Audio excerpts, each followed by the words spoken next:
Histoire ennuyeuse pour s'endormir. Pourquoi les tailleurs médiévaux utilisaient plus de 100 boutons par tenue? Salut tout le monde, ce soir nous glissons dans un monde où s'habiller n'était pas juste une corvée, c'était pratiquement un emploi à temps plein. Imaginez ceci. C'est tôt le matin dans un manoir en pierre humide, l'air imprégné de la fumée de l'âtre de la veille. Vous frottez vos yeux, vous vous étirez sous des couvertures en laine rugueuse et vous vous préparez mentalement pour l'épreuve qui vous attend. Car contrairement à un simple sweat à capuche zippée d'aujourd'hui, votre tenue médiévale comporte, comptez-les, 112 boutons et pas un seul n'est décoratif. Vous vous redressez sur votre matelas de paille. Dehors, un coq sans aucune notion de discrétion hurle son bonjour. Mais ce n'est pas la ferme qui vous inquiète.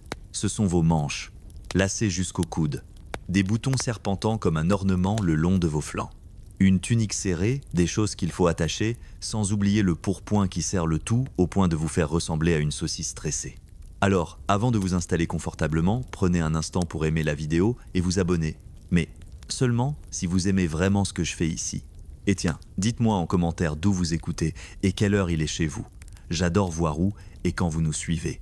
Maintenant, tamisez les lumières, mettez un ventilateur pour un petit bruit de fond doux et embarquons ensemble dans ce voyage nocturne. Vous attrapez la première couche, une chemise en lin, légèrement jaunie par le savon de lessive et les rudes conditions de vie. Aucun bouton encore, mais ensuite vient la laine.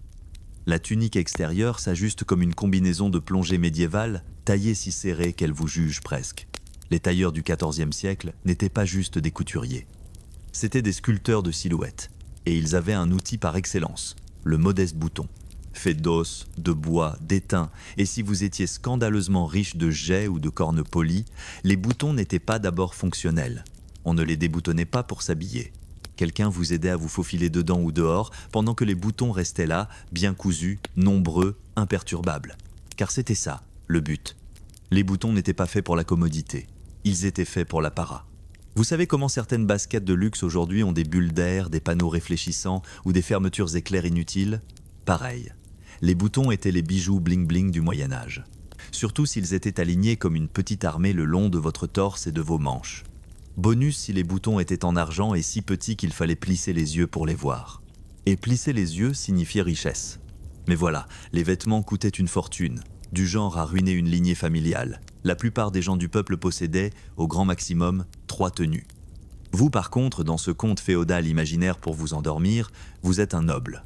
Ce qui signifie des boutons partout. Vous ne pouvez même pas lever un bras sans produire un petit cliquetis. Les tailleurs adoraient ça. Plus de boutons, c'était plus de travail. Plus de travail, c'était plus de commissions. On raconte que dans certaines villes, des lois vestimentaires ont dû limiter le nombre de boutons par personne, car cela devenait incontrôlable. Une noble dame de Bourgogne aurait porté plus de 200 boutons sur sa robe de cérémonie, dont la moitié sur l'ourlet arrière, là où personne ne pouvait les voir. Sauf peu, être la couturière évanouie après les avoir tous cousus. Les historiens débattent encore. Ce niveau de détail visait-il à séduire un prétendant, intimider une rivale sociale, ou simplement satisfaire l'obsession médiévale pour le contrôle? Une tenue boutonnée à l'extrême ne montrait pas seulement la richesse, elle exprimait la discipline, la retenue, et le fait que vous aviez au moins un domestique dont la matinée entière était consacrée à votre avant-bras gauche. Vous enfilez vos choses de longs tubes en forme de jambes que vous attachez à votre ceinture ou à votre pourpoint et à ce stade, vous transpirez probablement. Pas seulement à cause des couches, mais parce que vous réalisez que vous êtes en train de vous habiller depuis près d'1 heure. Et il vous reste encore à fixer votre manteau extérieur qui, surprise, contient une trentaine de boutons supplémentaires, certains faits de perles de verre peintes importées de Venise. Oui, cette Venise. Un petit fait amusant, certains boutons de manche étaient cousus si serrés qu'il était impossible de les déboutonner. De faux boutons, juste pour le style. Comme se dessiner des abdos au feutre, puis soulever lentement son t-shirt. Mais ne vous détendez pas trop vite, il reste encore une pièce, le col. Une horreur froncée et serrée qui, selon l'époque, pouvait monter si haut qu'elle transformait la rotation du cou en risque médical. Et cela aussi avait des boutons, petits, délicats, qui semblaient défier quiconque d'éternuer en leur présence. Et voilà, vous êtes habillé. Vous vous tenez là, fier, boutonné comme un hérisson géant de richesse. Et juste au moment où vous vous sentez prêt à affronter la journée, votre serviteur entra avec votre manteau de cheval. Encore des boutons. Car au Moyen-Âge, trop n'était jamais assez. Une tenue à boutons n'était pas juste un vêtement, c'était une déclaration silencieuse. J'ai le temps, l'argent et la patience de souffrir ça chaque jour. Alors la prochaine fois que vous zippez votre suite en 2 secondes, ayez une pensée un peu endormie pour votre version médiévale, probablement en sueur sous 8 couches, déjà en retard pour le petit déjeuner, et encore en train de chercher le 47 bouton le long de votre cuisse droite. Vous quittez votre chambre, chaque pas produisant un léger cliquetis et le bruissement d'un tissu tendu par des boutons et des coutures. Et tandis que vous avancez dans le couloir tapissé de joncs, une question vous traverse l'esprit. Qui, au juste, avait la patience de fabriquer tout cela ? Voici venir, le tailleur médiéval.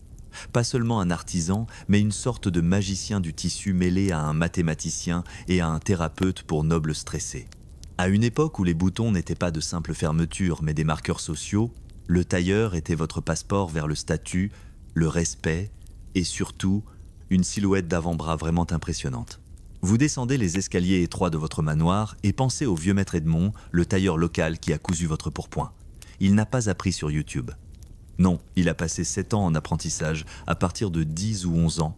7 années de peluche, d'aiguilles et d'apprentissage de l'art de ne pas éternuer sur le velours. Les apprentis n'avaient même pas le droit de couper du tissu la première année. À la place, ils balayaient, faisaient des courses et observaient leur maître coudre des boutons un par un comme des perles saintes sur un chapelet. Être tailleur n'était pas juste un métier. C'était un art protégé par des guildes, en gros des syndicats médiévaux friands de cérémonies et de contrôle. Ces guildes surveillaient la qualité, réglaient les litiges, formaient les nouveaux venus et, surtout, régulaient les normes en matière de boutons. Pas le style, attention le placement. Trop espacé, négligé, trop serré, frimeur. Juste bien, vous pouviez tripler le prix et être réservé jusqu'à Noël. Et oui, il existait de véritables registres. Livres de comptes, inventaire de patrons, chartes municipales où le nombre de boutons était consigné comme une cargaison précieuse. Un noble à Paris contesta un jour la facture de son tailleur parce que le vêtement comportait 146 boutons alors qu'il en avait commandé seulement 120. Le tailleur affirma que 26 étaient des boutons bonus pour la symétrie. L'affaire fut portée devant la justice. La justice des tailleurs. Voici un fait historique grand public. À la fin du XIIIe siècle, les boutons devinrent extrêmement populaires en Europe de l'Ouest, surtout en France et en Italie. Ils n'ont pas été inventés à cette époque, les boutons remontent à la vallée de l'Indus vers 2000 AV. J, C, mais c'est dans l'Europe médiévale qu'ils sont devenus une obsession de mode. Avant cette vague, on utilisait surtout des épingles, broches et lacets. Ce qui fonctionnait, certes, mais ne procurait pas le même plaisir que le cliquetis de 80 boutons en étain alignés sur votre torse comme une armure d'écaille en smoking.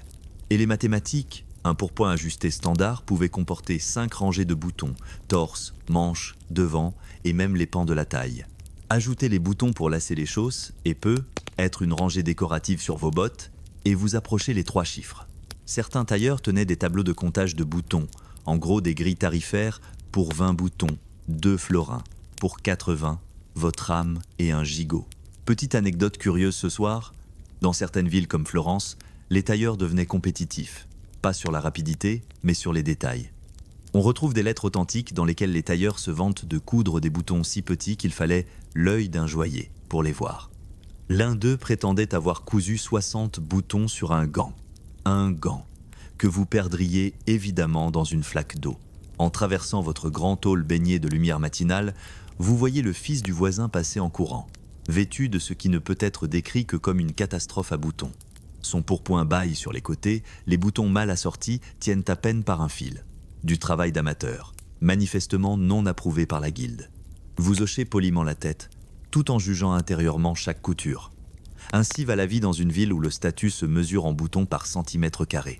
Mais le travail du tailleur n'était pas seulement esthétique. Il existait une vraie tension entre forme et fonction. Un marchand pouvait exiger un manteau capable d'impressionner à la cour, mais aussi de survivre à 6 heures à dos d'âne. Cela signifiait couture serrée, épaules renforcées et oui des boutons qui tiennent sous pression. Ce besoin mena à des innovations, boutonnières à double couture, boucles de renfort invisibles et même des cols en lin superposés qu'on pouvait détacher, amidonner et rattacher comme des auréoles amovibles. Voici maintenant un petit débat universitaire pour vous bercer doucement. Les tailleurs étaient-ils les véritables créateurs de tendances ou de simples instruments des caprices aristocratiques? Ont-ils secrètement encouragé la mode des boutons pour augmenter leurs tarifs? Ou étaient-ils juste coincés dans une guerre de statuts, cousant jusqu'à s'en engourdir les mains pendant que les ducs exigeaient toujours plus de perles et de fermetures en spirale? Vous arrivez à l'atelier du tailleur juste pour jeter un œil. bien sûr, et entrer dans un monde de rouleaux de tissu, de lignes tracées à la craie, et d'apprentis adolescents penchés comme des gremlins, enfilant aiguille sur aiguille. L'odeur est riche, l'anoline de la laine, cire d'abeilles pour fixer les fils et légère acidité de l'ambition trempée de sueur. Sur un mur, un présentoir de boutons par matière, os sculptés, cuir bouilli, alliage métallique, voire coquille Saint-Jacques, et à côté, les prix, griffonnés d'une écriture d'araignée, grimpant de manière spectaculaire selon la taille et la brillance. Le maître tailleur vous salue d'un signe de tête. Il est occupé à prendre les mesures d'un marchand qui semble ne pas avoir expiré depuis mardi dernier. La conversation est tendue. Le marchand veut 60 boutons. Le tailleur en propose 90 pour l'équilibre visuel. Les négociations bloquent sur la question de savoir si les boutons seront décoratifs ou fonctionnels. Et cela compte, car les boutons fonctionnels nécessitent des boutonnières. Les boutonnières sont le cauchemar du tailleur. Trop larges, elles bâillent. Trop étroites, elles se déchirent. Et les ciseaux médiévaux, fondamentalement des pinces grincheuses avec une rancune tenace. Vous reculez discrètement, appréciant l'effort nécessaire à la confection de la tenue dans laquelle vous transpirez déjà. Chaque bouton de votre manteau est un engagement, une couture, un calcul. Une déclaration qu'à un moment donné, quelqu'un a passé 2 heures à s'assurer que votre coude ait l'air parfaitement symétrique. Alors ce soir, en vous endormant, souvenez-vous, au Moyen-Âge, bien s'habiller n'était pas une question de mode. C'était une question de patience, de posture et de précision. Et si vous vous êtes déjà senti gêné de demander à un tailleur de recoudre un bouton, soyez reconnaissant de ne pas lui avoir demandé d'en refaire 74. Vous retournez sur la place, le doux martèlement des sabots résonnant sur les pavés tandis que les habitants passent à toute allure chacun d'eux, d'une certaine façon, fait partie de la grande folie des boutons. Ce n'est pas juste vous. L'Europe entière de la fin du Moyen-Âge semble avoir attrapé la même fièvre étrangement spécifique. L'envie insatiable de fixer de petits cercles sur chaque morceau de tissu imaginable. On parle de boutons sur les chapeaux, des boutons le long de la colonne vertébrale, sur les manches, les bottes, les gants, les ceintures, même les mouchoirs. Un chroniqueur de la Flandre du XIVe siècle décrit une robe de mariée noble tellement garnie de fermoirs brillants que la mariée faisait autant de bruit qu'un chevalier en cotte de maille. Si ce n'est pas de l'engagement, alors quoi ? Vous vous arrêtez à un étal de drapier juste assez longtemps pour caresser un rouleau de laine cramoisie teinte à la cochenille, rare et coûteuse. Le vendeur vous observe avec méfiance, clairement peu convaincu que vous allez acheter quoi que ce soit. Mais ce qui attire votre regard, ce n'est pas le tissu, c'est le plateau de boutons étincelants à côté. Certains sont sculptés en tête de lion, l'un d'eux a la forme d'une petite fenêtre d'église. Un autre est en pierre verte foncée, peut être du jade, peut être du verre, mais sûrement plus cher que nécessaire. Voilà l'ambiance de l'époque, l'excès, avec un visage impassible. Car les boutons, à ce stade, ne sont plus seulement des fermetures ou des signes de classe. Ce sont des déclencheurs de conversation. Certains nobles commandent des moules à boutons personnalisés si uniques qu'ils font office d'emblème. Il existe une histoire peu, être apocryphe, peu, être pas d'un duc milanais qui aurait fait graver un poème sur ses boutons. Chaque bouton de sa cape portait un mot en latin, formant un vers qu'on ne pouvait lire qu'en le déboutonnant lentement, dans l'ordre. Une vraie phrase d'approche. Et puis il y a la duchesse d'Artois. Les historiens débattent encore pour savoir si sa robe comportait réellement 312 boutons ou si le nombre a été exagéré par une rivale jalouse, mais la robe est restée célèbre dans l'art et le scandale. De petites lunes en étain bordaient l'ourlet de sa jupe, de la cheville à la cuisse, ce qui signifiait qu'elle avait besoin de 2 dames de compagnie juste pour monter les escaliers. Elle aurait déclaré que si un bouton ne captait pas la lumière des chandelles sous 4 angles différents, il ne méritait pas d'être cousu. La robe fut portée une seule fois, lors d'un festin royal, puis rangée, car personne n'avait le courage de répéter l'opération. Vous vous appuyez contre une balustrade de pierre, observant le défilé des citoyens. Voici un scribe, son encrier tintant à sa ceinture à côté de 3 boutons modestes sur sa tunique pratique, sobre.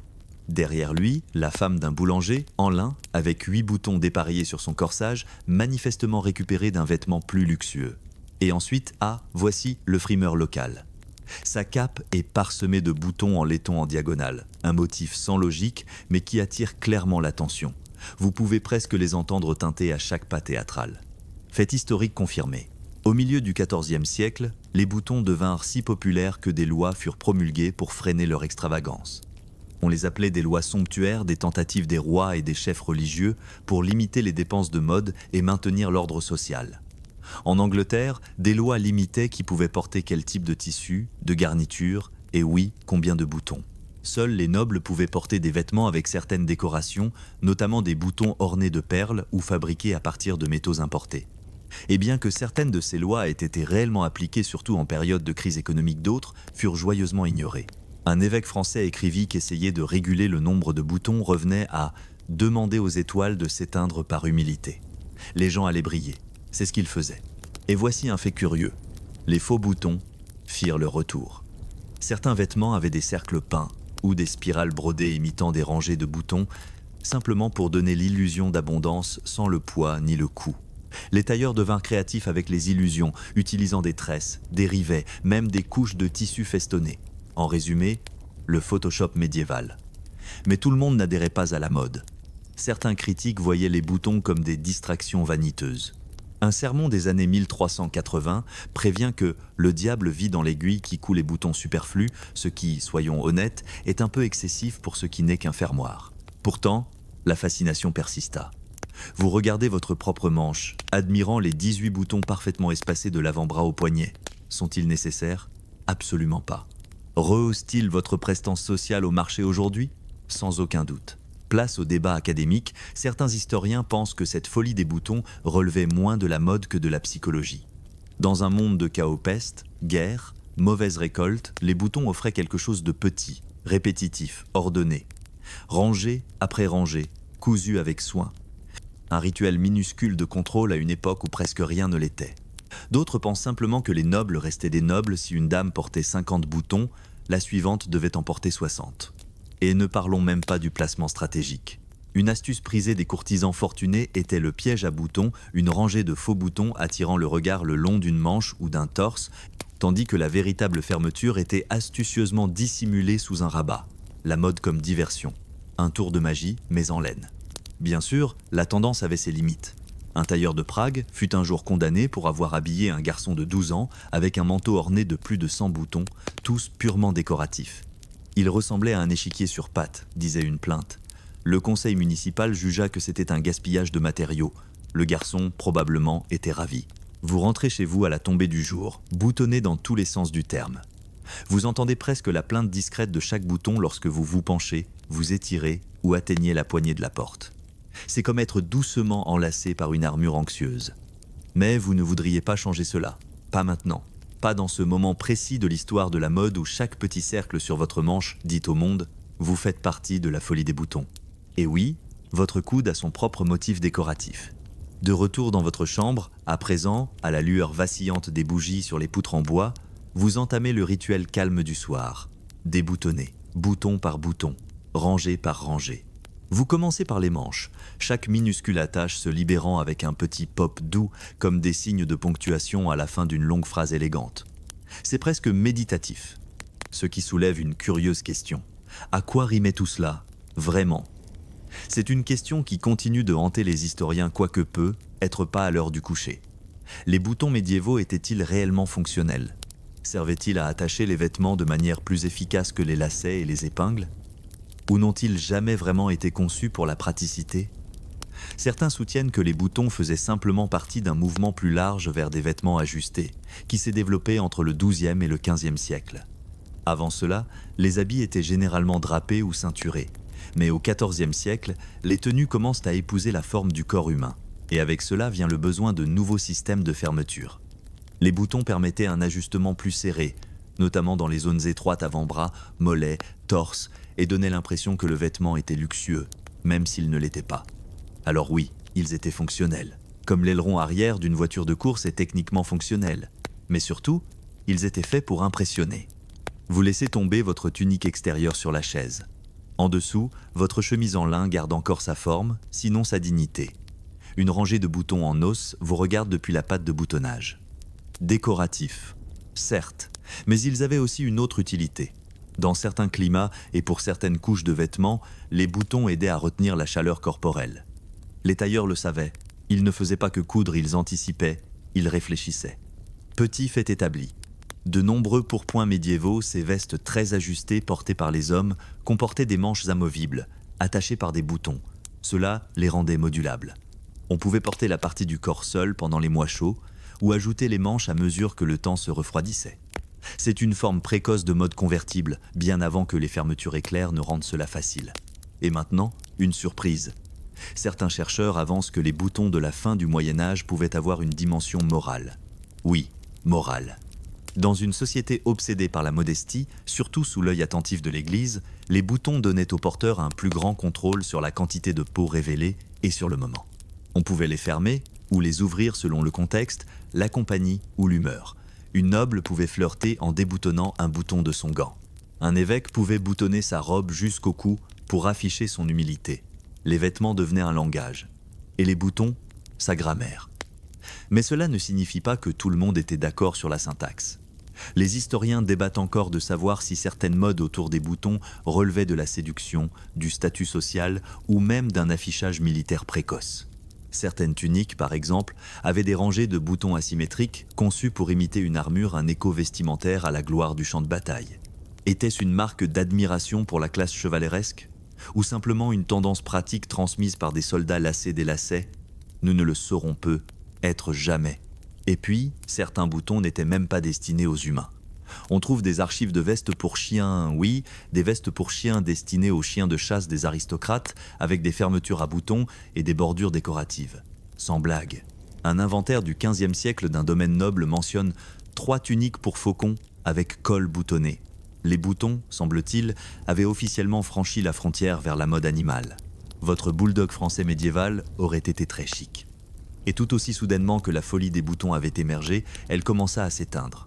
La Renaissance apporta de nouveaux matériaux, de nouvelles fermetures crochets, rubans, cordons, voire des proto-fermetures éclairs faites d'attaches entrelacées. Au XVIe siècle, les boutons s'étaient calmés. Pratiques, sobres, fonctionnels, on ne les comptait plus, on les attendait. Vous êtes maintenant debout, en chemise de lin, la plupart des boutons défaits, la pièce sombre et silencieuse. Une bougie reste allumée. Vous jetez un œil à votre cape, encore accrochée à la porte, ces 30 boutons en laiton brillant faiblement à la lumière. Cela semble excessif maintenant, ça l'était probablement toujours. Mais il ne s'agissait jamais vraiment de confort, pas au Moyen-Âge. Il s'agissait d'ordre, d'artisanat, d'identité. Et parfois, tout simplement du plaisir de trop en faire sur quelque chose de minuscule, de précis et d'absolument inutile. Vous vous asseyez sur le lit, les doigts enfin immobiles. Un dernier bouton niché sous votre col reste fermé, vous le laisserez ainsi, comme un hommage. Un minuscule écho d'un temps où la mode était si complexe qu'il fallait tout un village et un peu de courage rien que pour s'habiller. Le feu est bas, à présent, non pas éteint mais doucement rougeoyant, les braises enfouies sous une fine couche de cendres. Les ombres de votre chambre s'allongent et se fondent, les contours mous prenant le dessus sur les anglenets. Ce dernier bouton sur votre col, vous l'oubliez. Il n'a plus d'importance. Le spectacle du jour est terminé. Votre corps commence à s'enfoncer dans le matelas, les épaules se relâchent, la respiration ralentit. Les vêtements que vous avez enlevés plus tôt reposent en petits tamis, silencieux comme une peau muée. Chaque bouton, libéré de sa fonction, repose dans le calme silencieux du soir. L'air sent la laine et la cire, la lavande des joncs sous votre lit. Dehors, le vent remue à peine. Même les grincements du manoir se sont tus, comme si tout le lieu comprenait que la nuit est vraiment là. Vous pensez à nouveau aux tailleurs, ces artistes silencieux qui cousaient à la lueur des bougies, tissant des avenirs dans les vêtements. Leurs aiguilles cliquetaient comme un mécanisme d'horloge, les boutons glissant en place avec un soin que seul un perfectionniste à moitié fou pouvait fournir. Pas pour aller vite, pas même pour le confort, mais pour la beauté, l'ordre et ce doux son d'un fermoir après l'autre qui trouve sa place. Laissez ce souvenir dériver maintenant. Plus de comptage, plus d'ajustements, plus de retouches. Vous avez porté vos boutons avec fierté. Et maintenant, déboutonnés, déliés, vous êtes libre.